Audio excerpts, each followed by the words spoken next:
Yo, what is going on, guys? It is your boy Scumpy here today getting fucking shotgunned. But today, we're going to be talking about something that was released just a couple of days ago. It was the Black Ops 3 teaser trailer. It wasn't really anything, to be honest with you. It was basically telling us there's going to be another release date on April 26th. But the community, as of lately, has been absolutely freaking torn. They don't know what they want. I'm just kidding. You guys probably know what you want, but a lot of people are just speculating what is actually going to happen in the next game. The one thing that everyone is discussing is whether they want exosuits or no exosuits. Go back to classic Call of Duty or stick with another game like Advanced Warfare.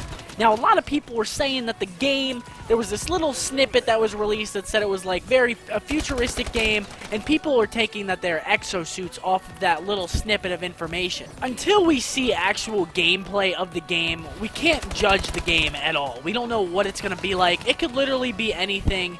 There's just so much time in between the next game that anything could really happen, and we have no idea. Now, when we start to get to like a couple months out until the game's release, and all the gameplay trailers and stuff, and the campaign videos get released, and stuff like that, then we'll know for sure, and then we can start talking about what the fuck's going on. If you want my personal opinion on it, though, I'm like 90% sure. Don't quote me on it, because I don't want to get yelled at, and I don't want you guys mad at me. But I'm pretty sure that there aren't going to be Exos in the next game. It just doesn't make sense. You know, with all the hate and criticism that this game has gotten, Advanced Warfare, I just can't see Treyarch following up and putting Exos into the game. Now, the only thing that would make me unsure about this is that Treyarch has been probably working on this game for a couple of years, even before Advanced Warfare was released. So they didn't know. They knew about the exosuits, but they didn't know the outcome of how they were gonna how people were gonna react to them. That being said, there is a small chance that there might be exosuits in the game. Like I said, don't quote me on it. Don't get mad at me. I don't want to hear it. I'm just saying my opinion and what I think could possibly happen. Me personally, I don't really mind exosuits at all. I actually quite enjoy them, but I know that a lot of Call of Duty's fan base actually hates exosuits. And it was weird because at the start of this game, everybody was all on board, like, fuck yeah, exosuits are awesome, I love this. And then the game progressed a couple of months into its lifespan, and then people just completely 180'd, and now they can't stand them. I don't get that. And I guess it was sort of just like the new thing, the breath of fresh air that the exosuits brought, and people really liked them, and I think that people really enjoyed them because Ghost was just like absolutely horrible. So people actually enjoyed the exosuits because it wasn't Ghost. Another thing you guys have to take into consideration, though, it is Treyarch, and Treyarch has been probably the best. Actually, no, not probably. Treyarch has been the best developer for competitive Call of Duty, and in my opinion, Call of Duty as a whole. So whatever Treyarch does, exosuits or no exosuits, I'm hyped for it. I know they're going to knock it out of the park. They're just a great Call of Duty manufacturing. Well, not manufacturing.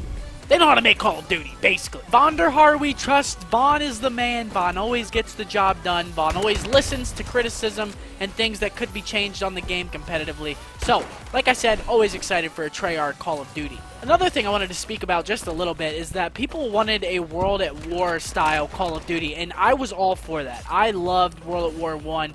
I mean, it wasn't my favorite Call of Duty, but I still enjoyed it. I'm just a really big Call of Duty fan, basically. And I think why I didn't enjoy World at War 1 was because it just wasn't a good game in terms of connection and in terms of, you know, graphics, smoothness. It wasn't good in that aspect. And I love Call of Duty and how it is like the smoothest game ever. It just runs very well. It's very clean. And World at War just didn't do that for me. Like, you had limbs flying off of people whenever you'd snipe them with the 50 cal, whatever that gun was called. You know, it was weird. It wasn't a standard Call of Duty. Now, if they would have made a World at War with modern generation graphics, technology, and all that good stuff, I think it would be absolutely insane. Imagine an MP40 with the drum mag on it, using it now on the Xbox One. Crystal graphics, just absolutely beautiful. Now, that would be a fun game. I actually really like the futuristic type Call of Duties, though, because the guns always have like the best stats and they have no recoil, and they're just really fun to use. For example, the ACR from Modern Warfare 2, my favorite gun of all time, didn't move, looked cool, the reload animation was beautiful. Like that was just the best gun ever made in Call of Duty. But a World at War type game now would have been absolutely sweet, in my personal opinion. I think that would have been a lot of fun. I think that everyone would have enjoyed that. But futuristic is cool too. So wrapping this up, we're going to summarize. Exosuits, I don't really mind which one. I prefer no exosuits mainly. Ultimately, I prefer no exosuits, but I don't really mind. And then World at War or futuristic. I prefer futuristic, honestly. Black Ops 2 was such a hit. It was such a good competitive game. I think that if they make it much like that one, they can't really go wrong. I mean, like I said, it's Treyarch. They know what they're doing. They do a very, very good job. So hopefully, Black Ops 3 will be a huge success. That's going to be the end of the video, guys. I hope that you guys did enjoy it. If you did, leave it a like, favorite, comment, subscribe, follow me on Twitter. It'll be down in the description below. And as always, this was your boy, Scump. Yeah, fire.